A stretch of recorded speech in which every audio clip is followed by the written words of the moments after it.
We don't know anything about trees.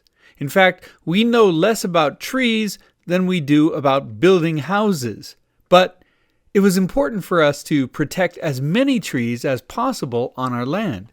We planned carefully to avoid removing trees, and we saved about 80% of the trees that were growing on the plot.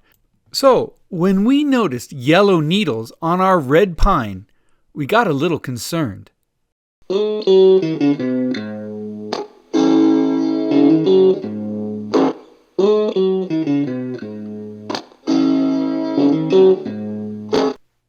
only do we know nothing about trees, we don't have a clue who to ask. So, like most people, we searched the internet first and then asked our friends.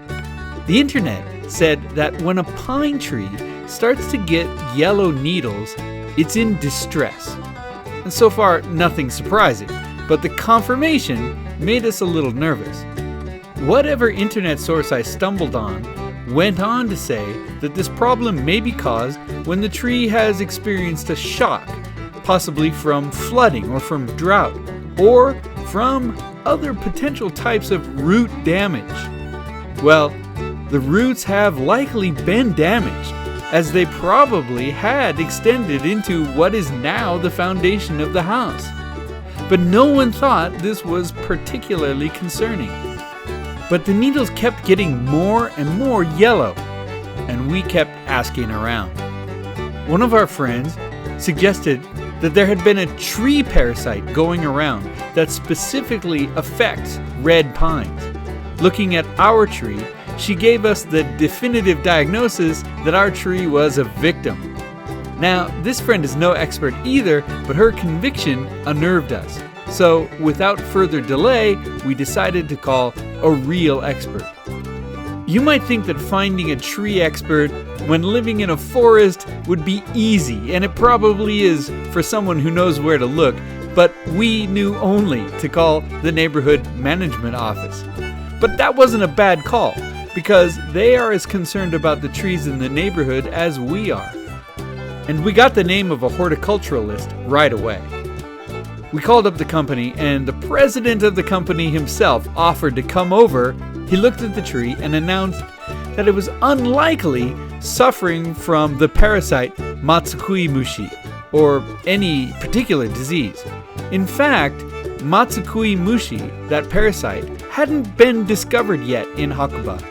It had made it as far as Omachi, which is the next town down, but so far it hadn't gotten this far north yet. So, to our delight, he told us that the tree was likely to survive. But it didn't stop there, because the tree expert announced that in order to protect the tree, we would need to severely cut it back in the spring. Otherwise, the tree would be unable to support itself with the root damage. It was weakened by the work and would need to shed some of its weight, or something like that. I'm not a tree expert. So, just to be safe, we decided to have him look at the sakura tree on the side of the house. You might recall our concern for this tree on a previous episode, if you have been following along. Well, the diagnosis was that that tree too would have to be managed somewhat in order to thrive, or perhaps even survive. We would have to cut back both trees in the spring. Cutting back the trees was a little bit of a disappointment at first, but I was happy that we'd been able to identify our tree problems and get the proper care in time.